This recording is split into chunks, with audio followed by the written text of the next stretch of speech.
அங்கீகரிக்கப்படாத fixed dose combination மருந்துகள் குறித்து ஆய்வு நடத்துமாறு இந்திய மருந்து கட்டுப்பாட்டு இயக்குநரகம் உத்தரவிட்டுள்ளது.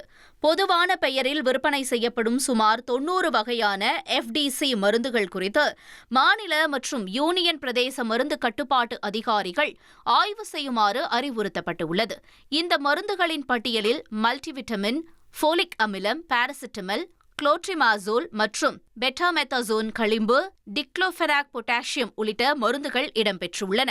2025ஆம் ஆண்டு ஆய்வக பரிசோதனைகளில் பல FDC மருந்துகள் அங்கீகரிக்கப்படாதவை என கண்டறியப்பட்டதால் இந்த நடவடிக்கை எடுக்கப்பட்டுள்ளது. அத்தகைய மருந்துகளின் உற்பத்தி, விற்பனை மற்றும் விநியோகத்தை தடுக்க கடுமையான கண்காணிப்பை மேற்கொள்ளுமாறு இந்திய மருந்து கட்டுப்பாட்டு இயக்குநரகம் அறிவுறுத்தியுள்ளது. 1,27,00,000 மனங்களை வென்ற தந்தி டிவி யூடியூப் சேனல். தவிர்க்க முடியாத தம்ப்நெயில்ஸ், கலக்கலான கான்டென்ட்ஸ். நீங்களும் இந்த குடும்பத்தில் இணைய இப்பவே சப்ஸ்கிரைப் பண்ணுங்க. அசுரபலம் கொண்ட எங்கள் டிஜிட்டல் கரங்களில் உங்கள் விளம்பரங்களை சேர்க்க வாட்ஸ்அப் பண்ணுங்க. 8939888838. Email advtthanditv@dttv.in.